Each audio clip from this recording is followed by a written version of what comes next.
Witajcie moi drodzy, pozdrawiam Was z Malty i tym razem ze słonecznej Malty, bo jeżeli oglądaliście poprzednie vlogi, to wiecie, że spotkały nas burze piaskowe i ta pogoda nie za bardzo nam odpowiadała do zdjęć. Tym razem jest ładnie, przyleciałem tu na 2 dni, bilety z Katowic kosztowały 59 zł, więc żal było nie skorzystać.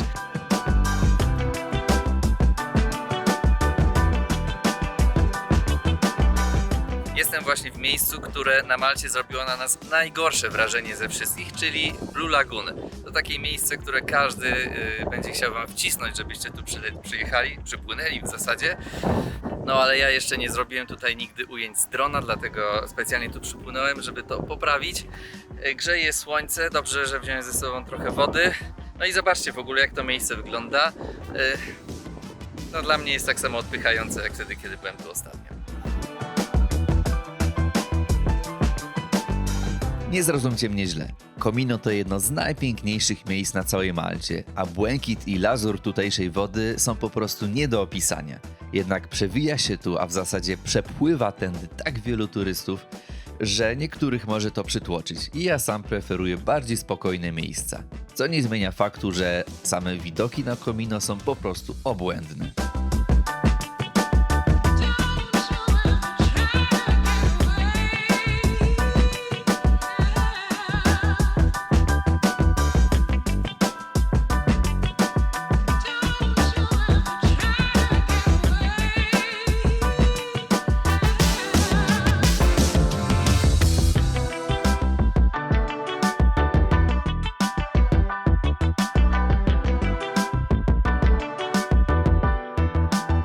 Prosto z Comino popłynąłem na drugą wyspę Malty, czyli na Gozo. A wszystko dlatego, że chciałem zrobić zdjęcia, właściwie chcę zrobić zdjęcie portu tutaj w Mgarze, który znajduje się właśnie tam na dole, w takim późno popołudniowym słońcu, bo robiłem już tutaj kiedyś zdjęcie z drona, ale to było tak zrobione za dnia w samo południe, a chciałbym, żeby tutaj to światło było troszkę ciekawsze, a przy okazji tam za mną, z tej strony znajdują się takie fortyfikacje, które też widziałem wcześniej z drona, ale może uda mi się zrobić jeszcze takie ciekawsze ujęcie tego, więc za chwilę rozpakowuję maszynę i startuję. Już jestem dosyć zmęczony dzisiaj i wypiłem ponad 2 litry wody, no bo cały dzień na słońcu w tym Comino to robi swoje. Wydaje mi się też, że trochę spaliłem sobie ręce. Ale cóż, no czego się nie robi dla zdjęć, prawda? No a tak w ogóle to, żeby dotrzeć w to miejsce, musiałem się trochę wspiąć pod górę. To jest takie miejsce, które za każdym razem wielokrotnie mijaliśmy jadąc autobusem z portu w Mgar do Wiktorii. I ten kościółek zawsze wydawał mi się taki bardzo duży, a teraz stoję u jego stóp i on jest taki malutki, takie dziwne wrażenie. Może wydawał się większy, ponieważ zawsze stoi na wzniesieniu. No i w ogóle jak tak patrzę tutaj na przykład, bo stąd widać i Comino, i Gozo. I właśnie z takich miejsc widać jak mały jest to kraj. Sami zobaczcie, że to wszystko w jednym ujęciu można po prostu uchwycić.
tak oto pierwszy dzień mojej samotnej wędrówki po Malcie dobiega końca.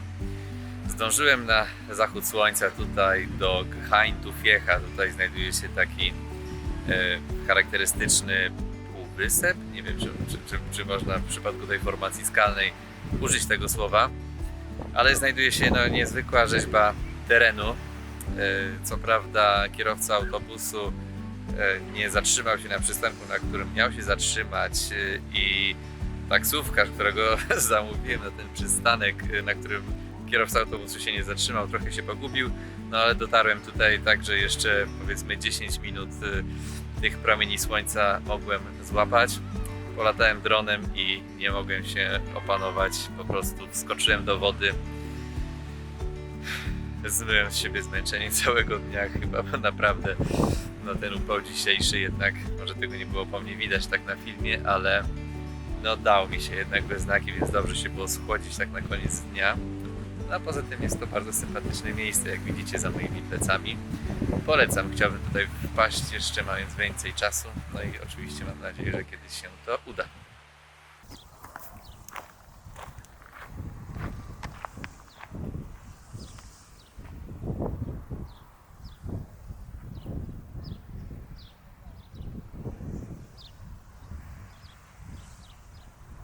No i w końcu tu dotarłem. Miejsce, które chciałem odwiedzić już dawno temu. Za moimi plecami znajduje się Wyspa Świętego Pawła. W dziejach apostolskich opisana jest historia, jak święty Paweł, płynąc na proces do Rzymu, rozbił się tutaj właśnie u wybrzeży Malty i uznaje się, że to się wydarzyło na tej wysepce, która się tam znajduje. I został bardzo ciepło przyjęty przez Maltańczyków, co w dłuższej perspektywie poskutkowało tym, że Malta stała się państwem chrześcijańskim. Podobno też ugryzł go tutaj skorpion i nic mu się nie stało, co też postrzega się w kategorii cudu. No i właśnie z tym pojawieniem się tutaj świętego Pawła wtedy, z tą wyspą, wiążą się początki chrześcijaństwa na Malcie. Niestety nie mogę polecieć dronem nad samą wyspą, ale myślę, że to jest idealne miejsce, żeby wystartować i obejrzeć ją z różnych stron, nie będąc bezpośrednio nad nią.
No dobra, wygląda na to, że polecimy. Za mną maszyna Cessna 172. Kawałek drogi przed nami, więc... ale pogoda jest piękna, na niebie się niewiele dzieje. Myślę, że będzie spoko. Chciałbym się wyrobić w 1,5 godziny też, żeby nie płacić nie wiadomo ile. No ale to są te ostatnie zdjęcia, których nam brakuje do albumu właśnie Malta z dużej wysokości, więc w końcu cieszę się, że to się uda. O! Temat wykonania zdjęć całej Malty w jednym kadrze chodził mi po głowie już od bardzo dawna. W kwietniu 2023 roku wykonaliśmy zdjęcia całej Malty, ale widzianej od strony Gozo. Film z tego przedsięwzięcia możecie obejrzeć oczywiście na naszym kanale. Tym razem chciałem zrobić na odwrót, tak żeby na pierwszym planie było widać główną maltańską wyspę, w dole Port Marshallock, dalej silnie zurbanizowane tereny, a w oddali wyspę Comino oraz Gozo. Czas pokazał jednak, że zgranie ze sobą odpowiedniej pogody, dostępnego z samolotu, pilota oraz oczywiście fotografa na miejscu na Malcie, czyli w tym przypadku mnie, nie jest takie proste, więc kiedy tylko nadarzyła się okazja, od razu z niej skorzystałem.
Całkiem szybko nabieraliśmy wysokości, a ja w pewnym momencie zdałem sobie sprawę, że kiedy będziemy już odpowiednio wysoko, to tak naprawdę nie będę kadrował aparatem, a będę kadrował całym samolotem. Dlatego wraz z pilotem spędziliśmy trochę czasu, żeby wypracować odpowiednią pozycję, tak żebyśmy byli niezbyt blisko, tak aby uchwycić całą wyspę w jednym kadrze, ale też nie zbyt daleko, ponieważ chciałem wykonać zdjęcie obiektywem szerokokątnym dla lepszego efektu.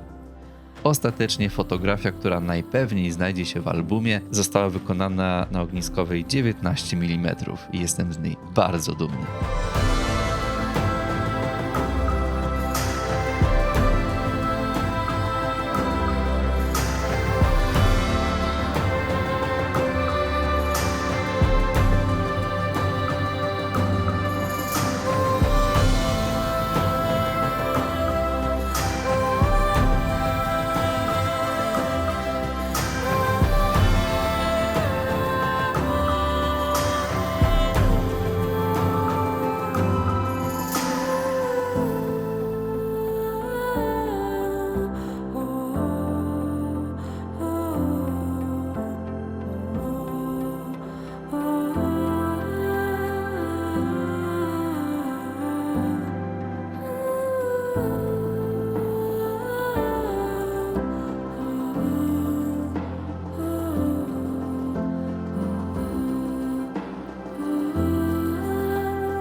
No i co? Sami widzieliście. Polecieliśmy na 10 000 stóp, czyli jakieś 3 km. Cała Malta w jednym kadrze. No zadowolony jestem, bo jak sami wiecie, podejść do tego lotu i do tej wyprawy na Maltę było kilka, a w zasadzie chodziło o to jedno zdjęcie, żeby uchwycić całą wyspę w jednym kadrze. No i w końcu się to udało. Fajnie, fajnie, bardzo fajnie. Będą ostatnie zdjęcia do albumu. No. 3 razy trzeba było polecieć na Maltę, żeby trafiła się pogoda, samolot i wszystko. Żeby można było zrobić taką akcję.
szczególnie odpoczynkowy wyjazd, ponieważ no, korzystając z tej pięknej pogody, którą dzisiaj mamy i z tego, że mam wypożyczonego drona, pojechałem jeszcze do Mdiny. Jeżeli oglądaliście poprzednie vlogi, to wiecie, że do tej Mdiny szczęścia nie mam, a przynajmniej do tej pory nie miałem, bo kiedy raz tutaj byłem, to było pochmurno, później przyjechałem na zachód słońca, też było tak sobie.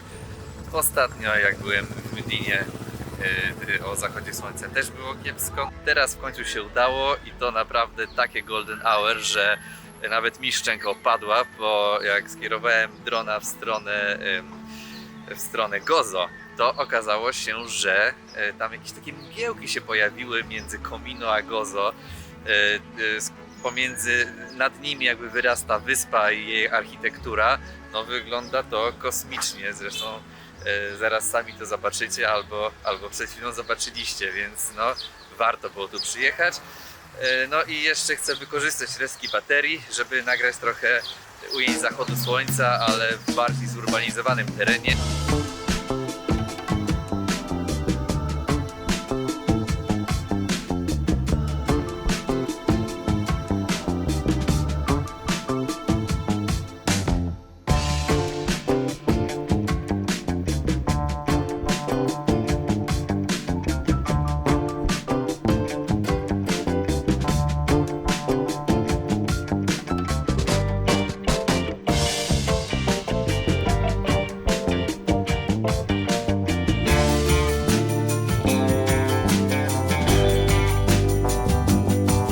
No i zachód słońca w takich okolicznościach przyrody.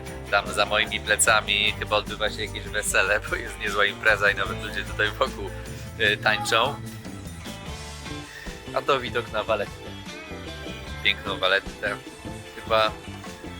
Chyba to jest ostatni raz przed długą przerwą, kiedy oglądam ten widok, więc muszę się na niego napatrzeć. A wy napatrzcie się razem ze mną na te widoki, które nagrałem z drona.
No i cóż, po tych 2 intensywnych dniach pora wracać do domu. Cieszę się, bo udało mi się zrobić wszystkie te kadry, których do tej pory mi brakowało, a których jakoś nie miałem okazji wykonać, czyli szczególnie Comino i ta Malta z 3 km, tak żeby widać było wszystkie 3 wyspy.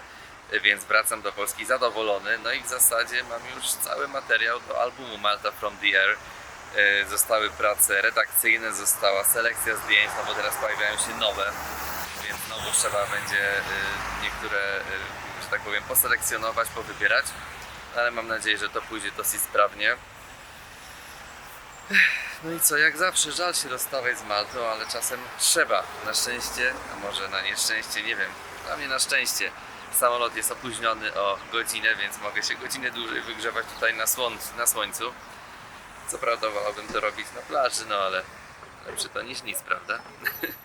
No, do zobaczenia. Dzięki za obejrzenie tego filmu. Pamiętajcie, żeby obserwować Malta from the Air na Facebooku i Instagramie. I do zobaczenia.